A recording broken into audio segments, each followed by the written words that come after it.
ప్రతిరూపంగా ఉండాలి. తెలంగాణ తల్లి కష్టజీవి, కరుణామూర్తి. ఈ రూపురేఖలతో తెలంగాణ తల్లి రూపానికి పునరుజ్జీవనం జరగాలి. త్వరలో ప్రజల ఆకాంక్షలను ప్రతిబింబించేలా తెలంగాణ తల్లి రూపుదిద్దుకుంటుంది. త్వరలోనే తెలంగాణ రాష్ట్రానికి తెలంగాణ తల్లి యొక్క ప్రతిరూపాన్ని మేము అందించబోతున్నాం. ఈ నిర్ణయాలు ఎవరికి వ్యతిరేకం కాదు, ఒక జాతి ఆకాంక్షలకు ప్రతిరూపం మాత్రమే.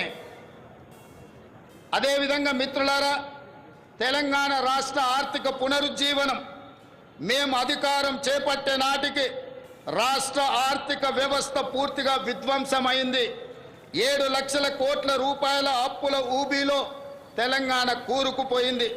శాసనసభలో శ్వేతపత్రము పెట్టి వాస్తవాలు ప్రజల ముందు ఉంచాం.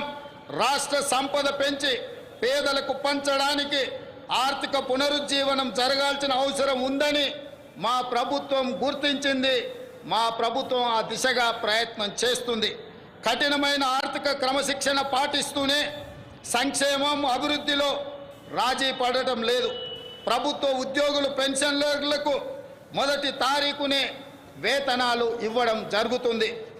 అదేవిధంగా మిత్రులారా, గ్రీన్ తెలంగాణ 2050 స్వల్పకాలిక ఆలోచనలు కాదు, దీర్ఘకాలిక ప్రణాళికలతో భవిష్యత్తుకు పునాదులు వేస్తున్నాం. మొత్తం తెలంగాణకు గ్రీన్ తెలంగాణ 2050 మాస్టర్ ప్లాన్ తయారు చేస్తున్నాం. రాష్ట్రాన్ని 3 జోన్లుగా విభజిస్తున్నాం. హైదరాబాద్ ఔటర్ రింగ్ రోడ్డు పరిధిలో ఉన్న ప్రాంతాన్ని అర్బన్ తెలంగాణగా, ఔటర్ రింగ్ రోడ్డు నుంచి రీజనల్ రింగ్ రోడ్డు మధ్య ప్రాంతాన్ని సబర్బన్ తెలంగాణగా, రీజనల్ రింగ్ రోడ్డు నుండి తెలంగాణ సరిహద్దుల వరకు ఉన్నది గ్రామీణ తెలంగాణగా నిర్ధారించాం. ఈ 3 జోన్లలో ఎక్కడ ఎలాంటి అభివృద్ధి జరగాలి, ఎక్కడ ఏ రకమైన మౌలిక సదుపాయాల కల్పన జరగాలన్నది ఈ మెగా ప్రణాళికలో విస్పష్టంగా తొందరలోనే ప్రకటిస్తాం. హైదరాబాదు నగరానికి ఒకనాడు తలమానికం మూసీ నది. ఈనాడు మూసీ ఒక మురికి కూపంగా తయారవుతే దానిని సుందరీకరించి, మూసీ సుందరీకరణ ద్వారా ఈ హైదరాబాదు నగరాన్ని ప్రపంచ చిత్రపటంలోనే ఒక విశ్వ నగరంగా మార్చడానికి ఈనాడు మా ప్రభుత్వం కార్యాచరణను చేపడుతుంది. మూసీ సుందరీకరణ పథకం ద్వారా పరివాహక ప్రాంతాన్ని ఉపాధి కల్పన జోన్గా తీర్చిదిద్దబోతున్నాం. ఈ పథకానికి ఇప్పటికే 1000 కోట్ల రూపాయలు కేటాయించాం. హైదరాబాద్ బ్రాండ్ ఇమేజ్ని ఈ పథకం మరో స్థాయికి తీసుకెళ్తుందనడంలో సందేహం లేదు. పర్యాటకం, ఆర్థికం, పర్యావరణం ఈ 3 కోణాలు ఇందులో ఉన్నాయి.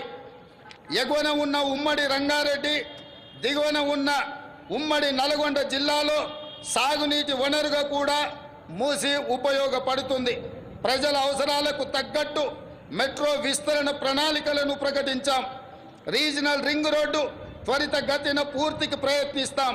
తక్కువ ఖర్చుతో ఎక్కువ నీరు ఇవ్వగలిగే సాగునీటి ప్రాజెక్టులకు తొలి ప్రాధాన్యత ఇవ్వడం జరుగుతుంది. రాష్ట్ర ఆర్థిక పునరుజ్జీవానికి అవసరమైన అన్ని నిర్ణయాలు తీసుకోవడం జరుగుతుంది. అన్నిటికంటే ముఖ్యంగా మిత్రులారా, ఈనాడు తెలంగాణ రాష్ట్రాన్ని ముఖ్యంగా ఆనాడు ఉద్యమంలో ఉవ్వెత్తున పాల్గొన్న తెలంగాణ యువత ప్రభుత్వాల నిర్లక్ష్యం వల్ల ఈనాడు డ్రగ్స్ మహమ్మారి వైపు, గంజాయి వైపు మళ్ళీ ఈరోజు తెలంగాణ సమాజాన్ని నిర్వీర్యం చేసే కుట్ర జరుగుతుంది. అందుకే తెలంగాణలో డ్రగ్స్ అన్న మాట వినిపించడానికి వీలు లేదని మేము సంకల్పించాం. డ్రగ్స్, గంజాయి విషయంలో ప్రభుత్వం అత్యంత కఠినంగా వ్యవహరిస్తుంది. టీ-న్యాప్కి పూర్తి సహకారం, స్వేచ్ఛను ఇస్తున్నాం. అవసరమైన నిధులు ఇస్తున్నాం.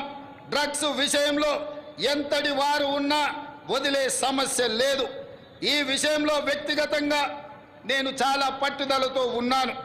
మన భవిష్యత్తు, యువత భవిష్యత్తుకు సంబంధించిన ఈ అంశం, అందుకే ఉక్కు పాదంతో అణిచివేయాలని మా ప్రభుత్వం సంకల్పించింది. డ్రగ్స్ ఫ్రీ తెలంగాణ ప్రభుత్వ పరంగానే కాదు, వ్యక్తిగతంగా నేను ఎంతో ప్రాధాన్యతను ఇస్తున్నాను.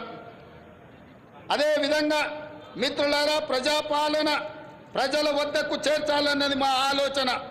ఇందిరమ్మ గ్రామ సభల ద్వారా 2023 డిసెంబర్ 28 నుండి 2024 జనవరి 6 వరకు అభయహస్తం గ్యారంటీలను అమలుకు దరఖాస్తులను స్వీకరించాం.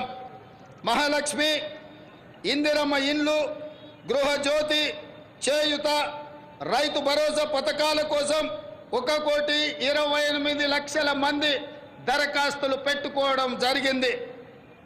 ఇందులో డూప్లికేట్ దరఖాస్తులు మినహాయించగా 1,09,000 దరఖాస్తులు మిగిలాయి.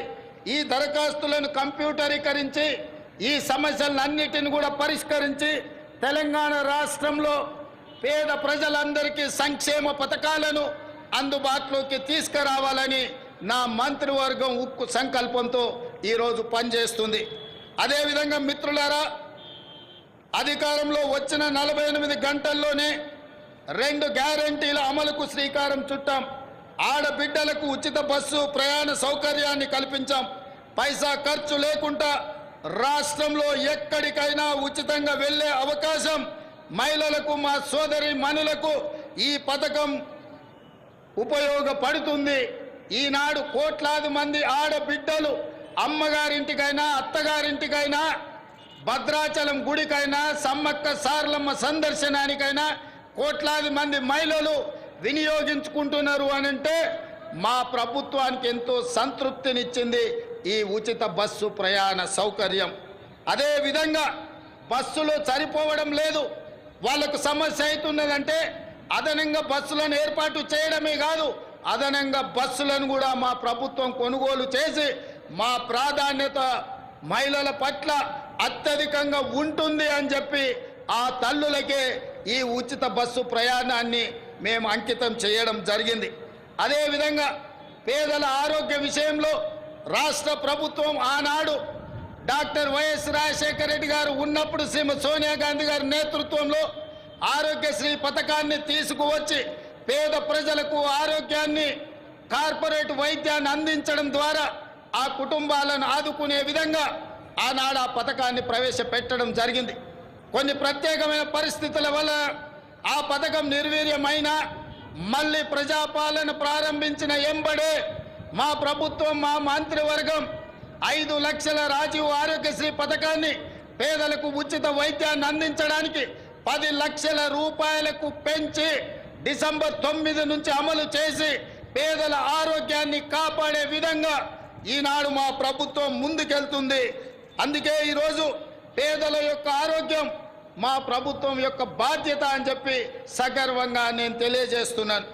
అదేవిధంగా యువత ఉద్యోగాల నోటిఫికేషన్లు, పరీక్షల నిర్వహణ పారదర్శకంగా నిర్వహించడానికి తెలంగాణ పబ్లిక్ సర్వీస్ కమిషన్ని ప్రక్షాళన చేశాము. 70 రోజుల్లోనే 30,000 మంది నిరుద్యోగ యువకులకు ఉద్యోగ అవకాశాలు కల్పించి ఉద్యోగ పత్రాలు ఎల్బీ స్టేడియంలో వాళ్ళ కుటుంబ సభ్యుల సమక్షంలో వాళ్ళ కళ్ళల్లో సంతోషాన్ని చూస్తూ మా ప్రభుత్వ నియామక పత్రాలను అందజేయడం జరిగింది.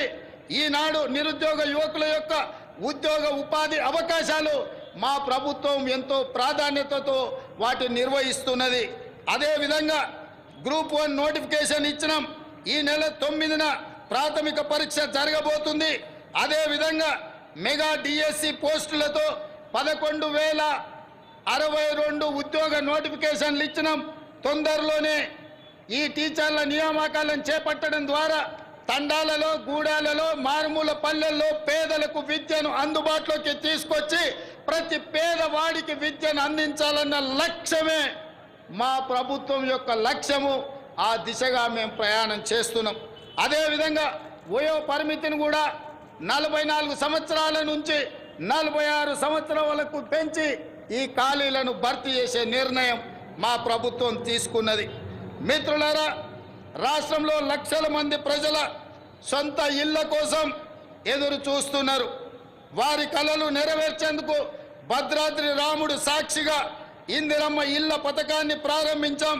పేదల కోసం ఈ ఏడాది 4,50,000 ఇండ్లను మంజూరు చేయడమే కాదు, 22,500 కోట్ల రూపాయలు నిధులు కేటాయించడం ద్వారా ప్రతి శాసనసభ నియోజకవర్గంలో 3,500 ఇళ్లు పేదవాళ్లకు నిర్మించి పేదవాడి సొంత ఇంటి కలను చిరకాల స్వప్నాన్ని మా ప్రభుత్వం పూర్తి చేయాలని దృఢ సంకల్పంతో ముందుకు వెళ్ళడం జరుగుతుంది. అదేవిధంగా విద్యారంగ ప్రక్షాళన తెలంగాణ ఎడ్యుకేషన్ హబ్గా తీర్చిదిద్దాలని సంకల్పించాం.